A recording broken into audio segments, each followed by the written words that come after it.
الله تعالى وبركاته.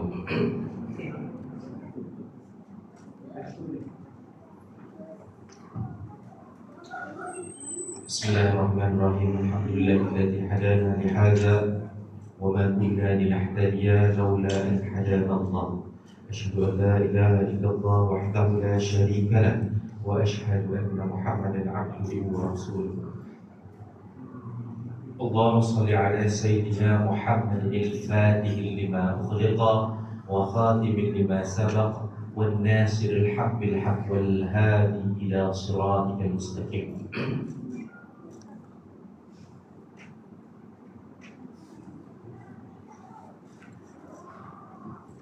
أعوذ بالله من الشيطان الرجيم.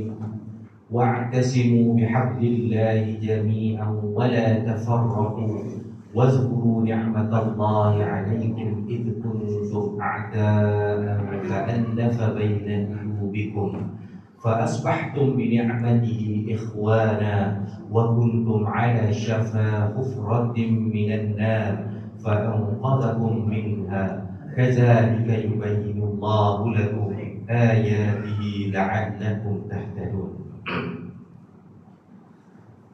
Yang bermaksud dan berpegang teguhlah kamu sekalian dengan tali Allah, yakni agama Allah.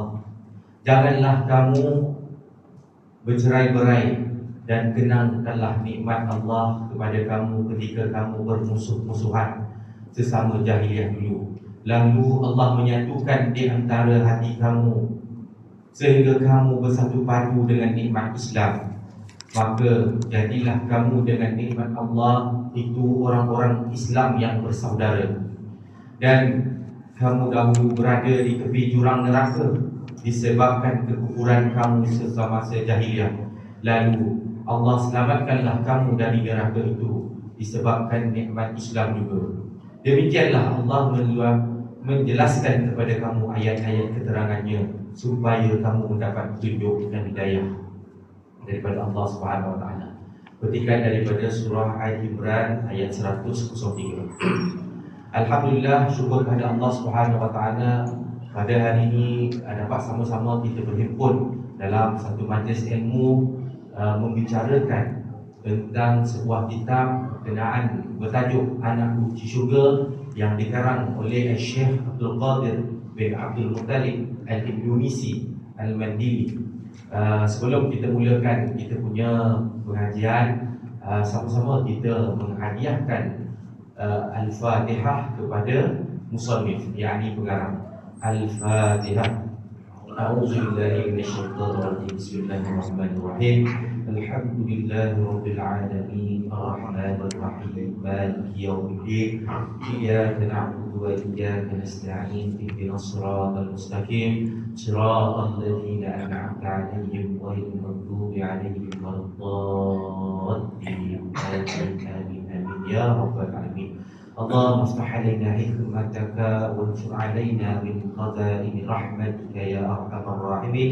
رب اشرح لي صدري ويسر لي امري واحلل عقدة من لساني يفقهوا قولي. Amma ba'd. Seperti mana yang kita bacakan pada petikan ayat Quran yang pertama yang dibaca pada awal tadi, sama-sama kita berpegang ke dalam agama Allah Subhanahu Wa Taala. Dalam kita menduduki agama Islam, dalam kita menjadi seorang Muslim, sama-samalah kita sentiasa mengambil ibrah dan mengambil ilmu pengajaran, mengambil pendidikan dalam ilmu agama ni. Walau jauh mana pun telah umur kita, walau sibuk mana pun urusan dunia kita, carilah lapang kesempatan masa mencari ilmu. Betapa luasnya ilmu Allah Subhanahu Wa Taala yang masih lagi belum kita kuasai, yang masih lagi kita sentuh. Jadi moga-moga segala amalan kita, kesungguhan kita menuntut ilmu menjadi bekalan, menjadi bantuan kita di alam barzakh, di akhirat, di padang mahsyar, sehingganya kita mendapat syurga Allah Subhanahu Wa Taala.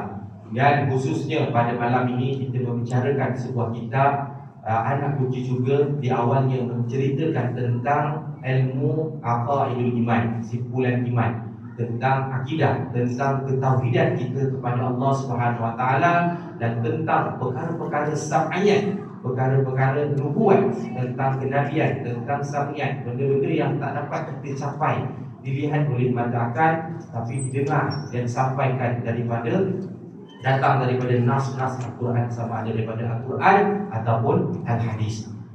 Jadi pada hari ini kita teruskan kita punya perkongsian di muka surat yang ke-31. Wahidun wasalasuna. 31. Dalam surat ke-31 jadi masih lagi membicarakan tentang ilmu tauhid, tentang perkara-perkara sam'iyah, perkara-perkara yang kita disampaikan oleh baginda junjungan Nabi SAW kita, tentang khususnya tentang rukun iman. Beriman kepada Allah, percaya pada malaikat, percaya pada Rasul, dan percaya segala perkara-perkara yang berada di akhir akhirat. Sebelum kita sampai ke yaumul akhirah, yaumul qiyamah, ada perkara-perkara yang kita seorang Muslim mesti kena imani dan yakin sungguh-sungguh khabar ini adalah khabar yang sebenar, yang sungguh-sungguh kita takuti, yang sungguh-sungguh kita imani. Sebab apa kadang-kadang bila kita sebut tentang perkara-perkara alam barzakh, tentang siksa kubur, tentang hari kiamat berlaku, ada dihimpunkan, dibangkitkan semula segala roh dan jasad di padang mahsyar, ada di antara kita tak ada sikit rasa gentar pun, tak ada rasa sikit takut pun. Dia fikir hanya beribadat kat dunia, sembahyang, solat dah cukup dah. Selesai. Tapi ada perkara-perkara sam'iyah ni yang betul-betul kita imani, yang menambahkan kita punya ketakwaan, supaya kita berasa takut dengan melakukan, daripada meninggalkan segala perkara-perkara yang diperintah dan melakukan segala melakukan perkara-perkara segala yang diperintah dan meninggalkan segala perkara-perkara yang dilarang. Jadi itu kita punya hadaf, tujuan. Kita ingat, kita saling mengingati, mengulang kaji. Kita datang hadir dalam pengajian, kita mengulang kaji bahawa perkara-perkara sam'iyah ni, perkara-perkara alam barzakh, tentang soal kubur, tentang soal malaikat, sungguhnya adalah benar-benar berlaku, pasti akan berlaku, dan pasti akan dirasai setiap seorang Muslim. Dan pastinya akhir sekali kita mengharapkan syafaat daripada junjungan baginda Rasulullah SAW, dan mendapat redha Allah Subhanahu Wa Taala, mendapat balasan syurga di akhirat kelak, insya-Allah. Jadi kita teruskan kita punya bahagian. Kalau dalam kitab yang lama ni 28, kalau ada cetakan yang baru tu muka surat 31. Terus qala musannif rahimallahu taala wa nafa'ana fi ulumi fid darain amin ya rabbal alamin. Wajib kita beriman, wajib kita membenarkan segala yang dikhabarkan oleh Rasulullah sallallahu alaihi wasallam. Tentang apa ni? Tentang nikmat dan azab kubur.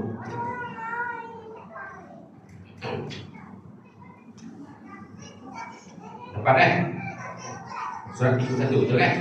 Okey. Dan wajib atas kita membenarkan akan segala yang mengkhabarkan akan dia oleh Rasulullah SAW, seperti nikmat kubur dan siksanya kubur. Maka nikmat kubur dan siksa kubur dan pertanyaan mungkar dan nakir, malaikat mungkar dan nakir, di dalamnya yang kubur adalah sebenar ianya adalah benar. Sabda Rasulullah, sabda baginda Nabi SAW. An Anas an-Nabi sallallahu alaihi wasallam qala innal 'abda idza 'udi'a fi qabrihi wa tawalla 'anhu ashabuhu innahu la yasma'u qur'ati ni'alihim qala ya tihi malakani fayub'idani fayaqulani lahu ma kunta taqulu fi hadha rajul. Hadis ni kita baca terjemahan dulu. Artinya bahawasanya daripada Anas radhiyallahu anhu daripada Nabi sallallahu alaihi wasallam bahawa seorang hamba apabila dihantarkan akan dia di dalam kuburnya dan berpaling daripadanya kawan-kawannya, bahawa sesungguhnya mendengarlah ia akan pukulan sepatu mereka itu, yakni hentakan kaki kasut. Bersabdalah ia Nabi, nescaya akan datang dia oleh dua malaikat. Nescaya akan datang kepada hamba yang duduk dalam kubur itu dua malaikat. Maka mendudukkan oleh keduanya akan dia malaikat, dua orang malaikat tersebut bukan yang akan mendudukkan dia. Maka berkatalah kepada keduanya baginya hamba tersebut, ada apa kamu berkata pada ini lagi, yakni Rasulullah Muhammad sallallahu alaihi wasallam. Malaikat tanya, apa yang kamu telah tahu tentang lelaki ini? Malaikat tanya, muka dan lelaki tanya, apa yang kamu tahu tentang Rasulullah? Dia tanya dekat kita. Jadi tengok daripada hadis daripada ni, apa yang pertama kita tengok balik pula, wajib membenarkan apa yang disampaikan oleh baginda Rasulullah. Apa yang dikhabarkan apa dia? Tentang apa? Pertama, nikmat kubur. Ada nikmat kubur. Bukan duduk dalam kubur tak ada apa-apa nikmat, kita mati tinggal dalam kubur habis-habis itu dah tak ada. Ada nikmat dalam kubur. Nikmat dilapangkan kubur kita, diluaskan pemandangan sejauh mata pemandangan. Dijadikan kubur kita adalah tempat taman-taman di antara taman-taman syurga. Itu bagi siapa? Bagi orang-orang yang beriman, orang-orang yang mengamalkan amalan-amalan kebaikan, orang-orang yang telah didoakan sekiranya berlaku dia ada kemaksiatan, ada dosa, didoakan oleh anak-anaknya mendapat pahala, disampaikan pahala kepada si mati dalam kubur, maka dapatlah dia habuan dekat di sana. Dapatlah dia nikmat-nikmat kubur. Dan siksaan-siksaannya, dapat segala siksaan, dihimpitkan tulang, dihimpitkan kiri dan kanan ruang kubur tersebut, digigit dengan segala binatang buas, kalar jengking pula. Itu datang waris daripada beberapa hadis. Jadi antara hadis yang dibawa oleh musannif dalam pengarang ni, apa kata? Pada satu ketika hambanya dimasukkan di dalam kubur, setelah dikebumikan, maka lalu pergilah, maka dengar orang hamba tu yang ada di dalam kubur dia dengar tapak kakinya berlalu. Apabila pergi, datang dua orang malaikat bertanya dekat si mati ini. Apa dia tanya? Apa yang kamu tahu tentang baginda Rasulullah sallallahu alaihi wasallam? Bagaimana kita nak tahu? Itulah dia. Apa dia amalan yang kita berada dekat dunia ini, itulah yang kita bawa. Itulah yang kita dapat beri jawapan dekat sana. Kita terus lagi. Apa lagi dalil yang ada dekat alam kubur? Dan bersabda ia,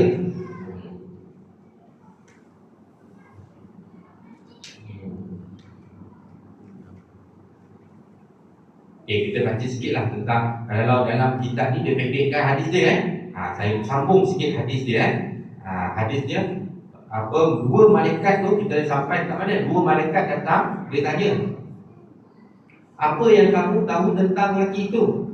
Iaitu Rasulullah SAW. Lantas berkata kepadanya, aku bersaksi bahawa sesungguhnya dia adalah hamba Allah dan Rasul. Ini adalah orang yang beramal soleh, orang yang mukmin, yang beriman pada Allah, yang percaya kepada Rasul segala Rasul. Rukun iman. Awal-awal kita kata kan tadi rukun iman ya. Rukun iman kan. Berkata, lantas berkata, ni saya baca, ambil petikan hadis penuh daripada hadis yang daripada Anas bin hadis ni lah bahawa aku bersaksi bahawa sesungguhnya dialah hamba Allah dan Rasul. Dia jawab, Nabi Muhammad dia adalah hamba Allah dan Rasulullah. Lantas dikatakan kepadanya, lihatlah tempat kamu,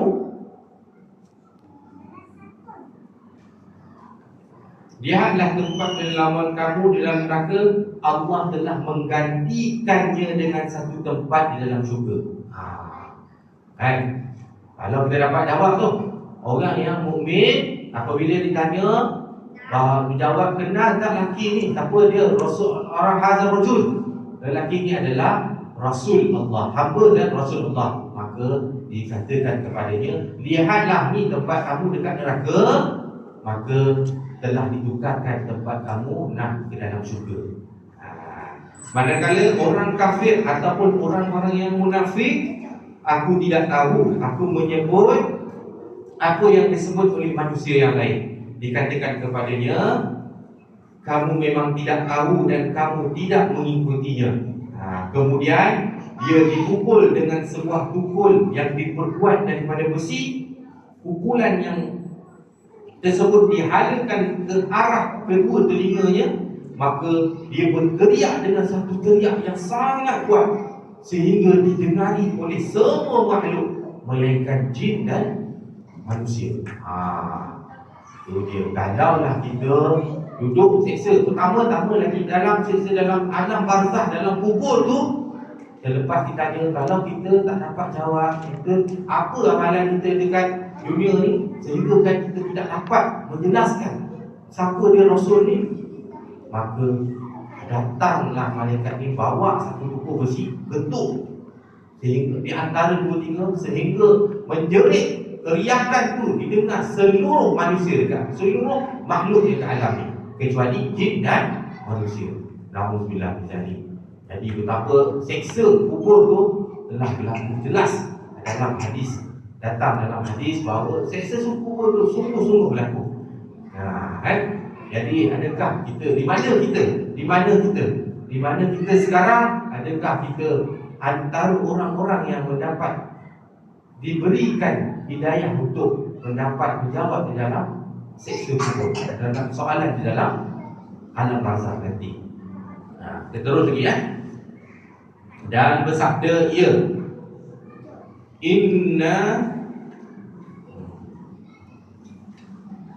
Inna ahlal qabri yu'azzabuna fi kuburihim azaban tasma'ahu al-bahaimu. Lagi sabda artinya bahawa orang-orang yang di dalam kubur itu, disiksa mereka itu di dalam kubur mereka itu sebagai siksa yang mendengar akan dia oleh segala binatang. Ni dalam siksa kubur tu, kita menjerit, dipalun di dalam kubur tu, dapat didengar dengan seluruh makhluk selain jin dan manusia.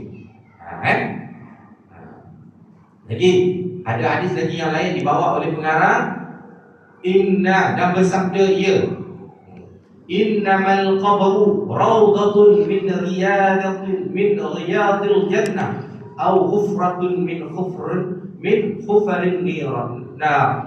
Artinya hanya saja kubur itu kebun daripada kebun syurga ataupun lubang daripada lubang api neraka. Wallahu a'lam. Jadi macam mana kita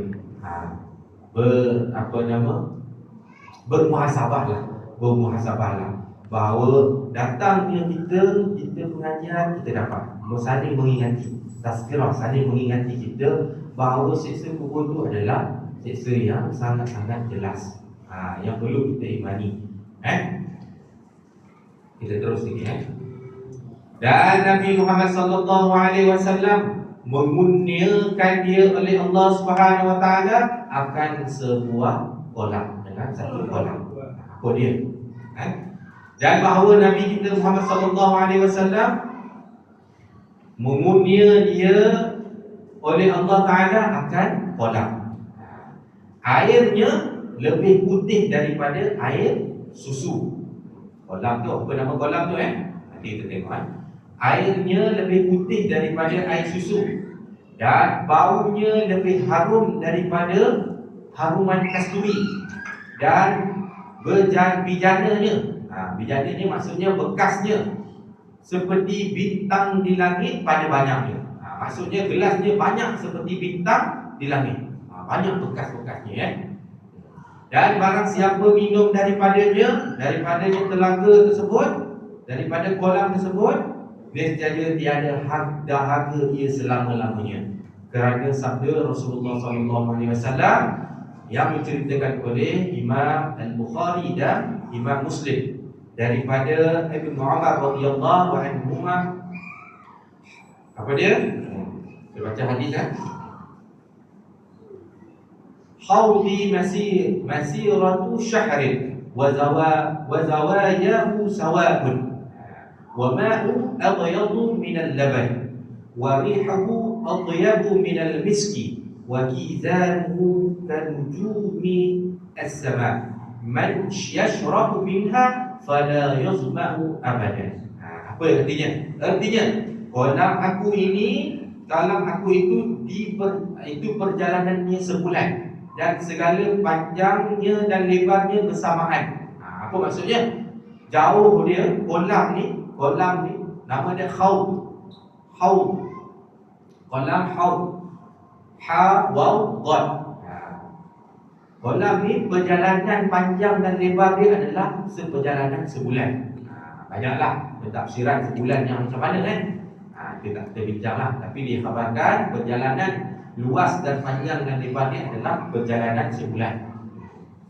Dan airnya lebih putih daripada susu, dan baunya lebih harum daripada kasturi, dan segala bekasnya bijananya seperti bintang di langit. Daripada nisbah banyaknya dia punya gelas dia barang siapa minum daripadanya maka tiada dahaga ia selama-lamanya. Ni antara benda yang kita boleh selit dalam kita punya doa. Apa yang berlaku di padang mahsyar selepas dibangkitkan oleh Allah Subhanahu Wa Taala, selepas ditiupkan sangkakala oleh malaikat. Malaikat apa? Malaikat apa yang meniup sangkakala? Yang kedua malaikat meniup sangkakala, malaikat Israfil. Mula-mula ditiup yang pertama, mati semua. Berlaku kiamat, cuma beberapa makhluk yang ditentukan oleh Allah saja. Kemudian ditiup sangkakala yang kedua, dibangkitkan, kita dihimpunkan. Ada pentafsiran roh dan jasad dibangkitkan di padang mahsyar. Jadi dekat sanalah ada telaga, ada satu kolam yang digunakan oleh Allah Subhanahu Wa Taala kepada siapa? Kepada junjungan besar Nabi kita Muhammad sallallahu alaihi wasallam. Satu telaga dinamakan telaga kolam Haud. Kolam Haud. Jadi satu telaga yang dinamakan telaga Haudun. Haudun. Jadi wajib seorang Muslim wajib meyakini bahawa ada satu telaga yang mana Rasulullah SAW dianugerahkan kepadanya, diberikan kepadanya di akhirat nanti. Walaupun kalau tak kita mengingkarinya, hukum dia tidak itu kafir, tapi berlaku fasik. Jadi telaga ni bukan telaga Kausar. Telaga Kausar yang berada dekat syurga. Tapi airnya mengalir daripada telaga Kausar. Ada pentafsiran sebelum daripada berlakunya titian Siratul Mustaqim, titian Sirat. Sebelum berlaku situlah ada telaga. Ada pentafsiran selepas. Jadi apa yang kita pegang, ada satu telaga yang mana dihimpunkan seluruh umat Nabi Muhammad sallallahu alaihi wasallam yang beramal soleh, yang beriman, dapat rezeki, dianugerahkan untuk berhimpun dekat telaga sana, dapat minum dekat air telaga sana. Jadi telaga tu apa yang kita faham? Kalau minum sekali minum, hilang dahaga selama-lamanya. Boleh tak petikan ayat kan? Man yashrabu minha fala yazma'u abada. Selama-lamanya dia kenyang, dahaga hilang dahaga. Jadi kalau cerita telaga ni memang ada yang umat setiap rasul ada telaga yang sendiri. Tapi secara dengan Nabi Muhammad ada satu telaga namanya Telaga Haud. Telaga Haud. Jadi luas dia tadi kita dah tahu dah dapatkan dalam hadis pun seperjalanan panjang dan lebar ni sepanjang sebulan perjalanan.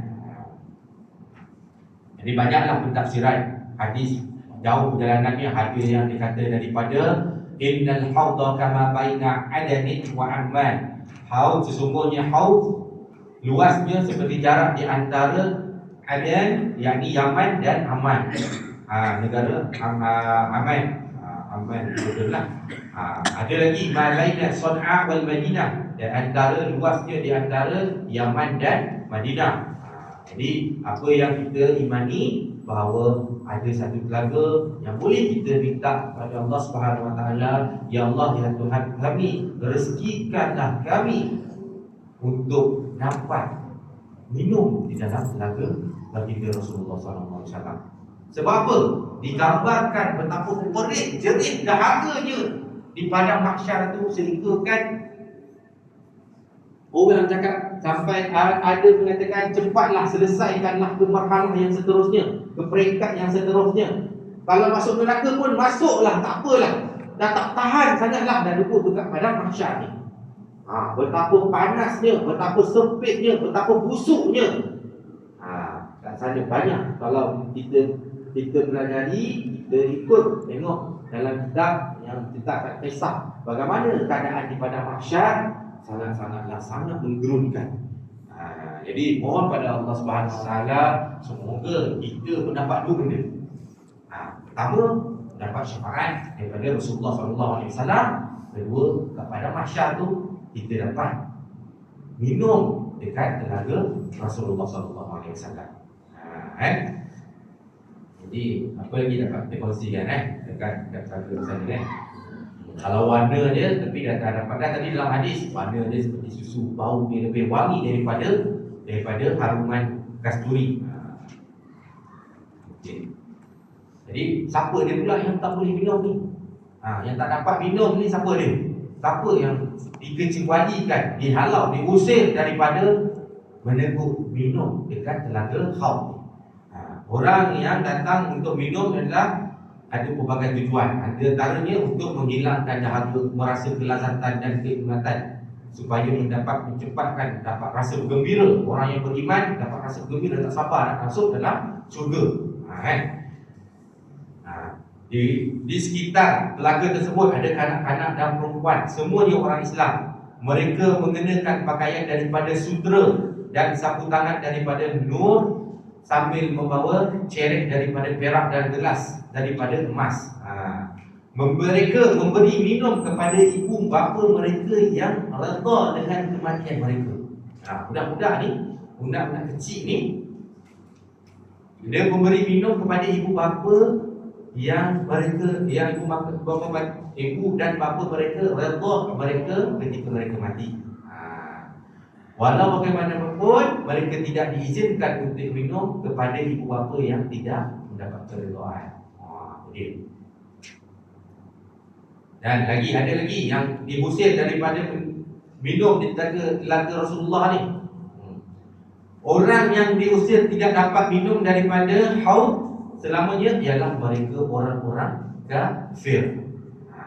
Orang kafir tak dapat minum dekat telaga Rasulullah. Orang yang diusir lagi sebagai hukuman kepada mereka, tetapi dapat juga minum, iaitu sebelum masuk ke dalam neraka. Siapa dia? Mereka ialah orang-orang yang masih beriman tetapi melakukan maksiat. Takkan dia nak yang macam tu kan? Orang yang beriman tapi dia melakukan maksiat, dia masuk neraka, tapi Allah izinkan dia sebelum masuk neraka, diizinkan untuk minum di telaga Haud ni. Jadi seterusnya apa lagi? Yang antaranya orang-orang yang mengamalkan syirik, orang-orang yang mengamalkan perkara-perkara khurafat, perkara-perkara yang bid'ah. Tak dapat minum dalam, kecuali daripada minum dalam telaga Rasulullah SAW. Habis kita selesai yang pertama tadi tentang siksa kubur. Siksa kubur. Yang kedua ada kita beriman. Yang pertama tadi beriman dengan nikmat-nikmat yang ada di dalam alam barzakh, iaitu satu tempat persinggahan sementara di alam sampai kepada mahsyar, tunggu akhirat. Kita orang Islam yakin betul kita meninggal duduk dekat tempat transit sekejap dekat dalam kubur. Tapi jadi persoalan pula, kalau orang mati tak ditanam macam mana pula? Tak, bukan. Kita istilahkan kubur tu adalah secara zalim, kebiasaan. Orang yang mati ditanam dalam kubur. Jadi orang yang tak ditanam dalam kubur tu tak ada hilang siksa kubur ke? Tak, bukan, tak ada. Tetap juga berlaku ada soal jawab munkar dan nakir dalam selepas kematian. Faham ke situ? Jadi kedua perkara yang kita imani ada telaga. Kita teruskan tentang berkenaan syafaat. Syafaat itu benar. Syafaat itu benar. Dan bahawa syafaat dia punya sebutan benar, iaitu menuntut, memohon kebajikan daripada orang lain untuk orang lain. Apa maksud syafaat? Iaitu menuntut, memohon kebajikan daripada orang lain untuk orang lain. Ini syafaat nabi-nabi, para ulama dan orang-orang soleh. Adapun syafaat Allah Subhanahu Wa Taala, maka itu iaitu memaafkan ia akan kesalahan hamba-Nya Allah. Dan syafaat yang lebih besar iaitu syafaat Nabi Muhammad sallallahu alaihi wasallam pada memutuskan hukum. Memutuskan hukum ni apa dia? Asy-syafa'atul uzma. Maksudnya al-qada.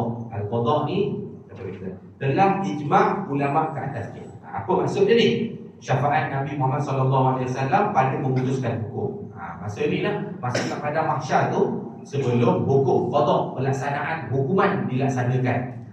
Ketentuan sebelum berlakunya sirat, sebelum berlakunya mizan, hisab dan mizan, timbangan dan hisab, kita berada dekat pada mahsyar, dihimpunkan keseluruhan seluruh umat manusia dekat sana. Kat sana lah ada syafaat. Diilhamkan, hidayah kepada umat Nabi Muhammad, memohon kepada syafaat Nabi sallallahu alaihi wasallam. Supaya apa? Supaya disegerakan untuk penghisaban, untuk dihitung, untuk ditimbang segala amalan-amalan kebaikan dan segala amalan keburukan dan kejahatan. Jadi kesadaranlah kita mohon syafaat Rasulullah sallallahu alaihi wasallam. Tak tahan, sangat-sangat tak tahan. Kita duduk dalam satu kumpulan, kita satu kawasan berhimpit-himpit pun kita dah lemas. Bayangkan dekat pada mahsyar dibangkitkan seluruh umat kat sana, macam mana tu? Betapa dahsyatnya dekat pada mahsyar nanti.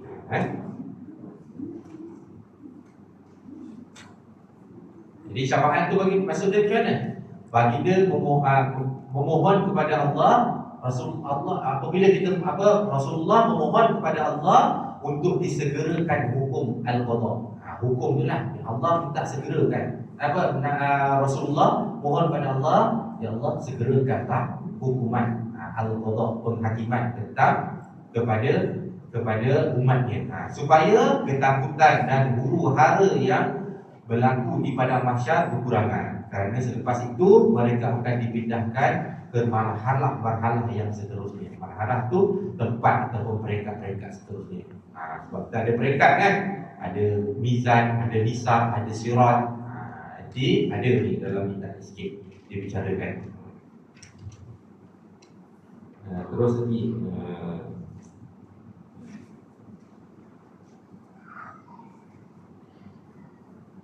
dan adapun syafaat mengeluarkan orang-orang yang mengerjakan dosa-dosa besar daripada api neraka, maka telah tetap ia dengan hadis yang mutawatir seperti sabda Rasulullah sallallahu alaihi wasallam, syafaati li ahli al-kaba'iri min ummati. Ini satu penganugerahan yang diberikan oleh Allah kepada baginda Muhammad sallallahu alaihi wasallam. Syafaat aku bagi yang mengerjakan dosa-dosa besar daripada umatku, daripada kalangan umatku. Jadi syafaat ni memang kita boleh mendapat syafaat. Antara syafaat-syafaat yang lain, bantuan, ihsan daripada siapa? Daripada orang-orang alim ulama. Daripada syafaat juga dikategorikan mendapat ada syafaat daripada malaikat. Ada syafaat daripada apa? Bantuan daripada anak-anak yang soleh. Jadi antara syafaat-syafaat yang ada di padang mahsyar, di akhirat nanti. Jadi antara jadi tanggungjawab sebagai seorang ibu dan ayah, menjadi tanggungjawabnya mendidik anak jadi anak-anak yang baik, anak-anak yang soleh dan solehah. Dan menjadi tanggungjawab anak-anak juga sentiasa mendoakan,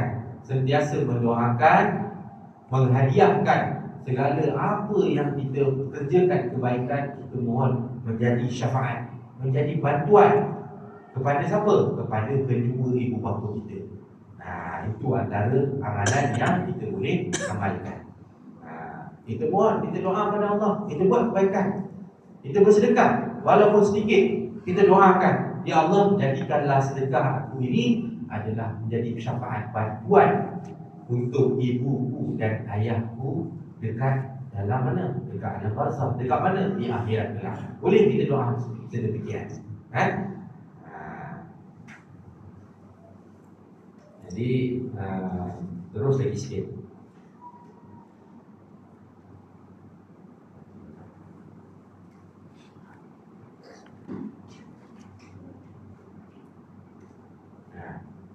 Golongan yang terpilih juga diberi syafaat. Antaranya golongan murtada akhyar, iaitu yang terpilih dan diridhoi, juga boleh memberi syafaat. Yang saya sebut tadi kan, bukan sekadar kita mohon memang syafaat daripada Rasulullah, tapi ada kita istilahkan murtada akhyar, yakni orang-orang yang terpilih yang diredai oleh Allah Subhanahu Wa Taala dapat memberikan kita syafaat.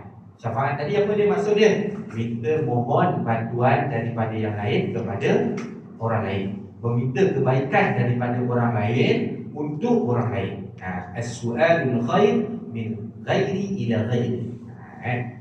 Golongan murtada al-akhyar, siapa dia? Orang yang dapat terpilih untuk memberikan syafaat ni ialah para nabi dan para rasul dan para malaikat dan para sahabat dan para ulama yang mengamal ilmunya dan para wali.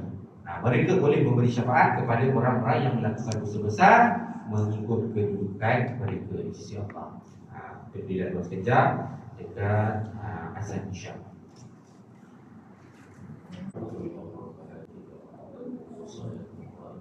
هذه السيدنا محمد واشرف والدرجة العالية الرفيعة وبعثت مقاما محمودا الذي وأدى إنك لا Sambung sikit lagi dalam 5 minit macam tu. Okey, kita tentang syafaat. Jadi antara yang boleh kita menjadikan syafaat, pentafsiran ulama mentafsirkan antaranya adalah yang tadi adalah murtada al-ahya, insan-insan yang terpilih daripada kalangan siapa dia? Daripada para nabi dan para rasul dan para ulama yang beramal dengan ilmunya. Jadi itu seterusnya kepada ibu dan bapa kita, ibu dan bapa ataupun anak-anak yang soleh. Jadi antara yang boleh kita mohon mendapat syafaat daripada kebaikan mereka ni, inilah orang-orang ni, anak-anak yang soleh dan kepada yang sentiasa mendoakan kedua ibu bapanya. Okay. Seterusnya kita sambung sikit tentang malaikat. Ada bagi Allah Ta'ala malaikat yang sangat banyak. Ini tentang beriman kepada malaikat, dan bahawa Allah Ta'ala ada baginya malaikat yang sangat banyak. Dan bermula mereka itu hamba Allah Ta'ala yang memuliakan dia, Allah akan mereka itu. Maksudnya Allah yang memuliakan sekalian malaikat tersebut. Dan bahawa mereka itu malaikat terpelihara daripada mengerjakan maksiat, dan mereka itu malaikat takut akan Allah Ta'ala, dan mengerja mereka itu akan segala perintahnya. Kerana firman Allah SWT, a'udzubillahi minasyaitonirrajim, bal ibadun mukramun. Artinya bermula sekalian malaikat itu hamba-hamba Allah Ta'ala yang dimuliakan. Daripada surah Al-Anbiya ayat 2. Seterusnya firman Allah, la ya'sunallah ma amarahum wa yaf'aluna ma yu'marun. Artinya, dan tiada menderhakai oleh malaikat itu akan Allah Ta'ala, akan perintahnya Allah, dan memperbuat mereka itu akan barang yang disuruh mereka itu dengan dia. Yang disuruh, tidak melakukan segala perkara yang dilarang. Ini malaikat adalah makhluk Allah SWT yang taat, yang mengikut segala perintah yang telah diperintahkan oleh Allah SWT. Ini beriman kepada malaikat. Dan setengah daripada kedua-kedua mereka itu, yang pertama malaikat Jibril, iaitu malaikat yang menyampaikan wahyu. Kedua malaikat Mikail. Ini malaikat apa dia? Malaikat yang mengatur urusan hujan, laut, sungai, rezeki. Itu urusan tugas-tugas malaikat Mikail. Seterusnya malaikat Israfil, iaitu malaikat yang meniup sangkakala sur, malaikat yang meniupkan sangkakala. Seterusnya Israil, seterusnya malaikat Ridwan, dan terakhir malaikat Malik, menjaga pintu neraka. Jadi ini antara malaikat-malaikat yang wajib kita imani dan percaya. Tentang segala tugas-tugasnya pun secara asasnya sebagai seorang Muslim yang beriman dengan yakin beriman dengan segala malaikat, sekurang-kurangnya kita tahu malaikat Jibril ni adalah malaikat yang menyampaikan wahyu. Malaikat apa yang menjaga syurga? Ada pintu. Ada malaikat yang menjaga syurga, iaitu nama dia malaikat Ridwan. Malaikat apa? Malaikat Malik, jaga pintu neraka. Jadi cukup dulu sekadar pada hari ini. Kita berhenti. Allah Ta'ala menurunkan beberapa kitab kepada Rasulullah SAW. Jadi mudah-mudahan, saya ulang lagi sekali, petikan daripada surah Ali Imran yang pertama sebelum kita mulakan tadi, wa'tasimu bihablillahi jami'a, berpegang teguhlah sekalian kamu dengan tali Allah, yakni dengan agama Allah jami'an, secara keseluruhannya.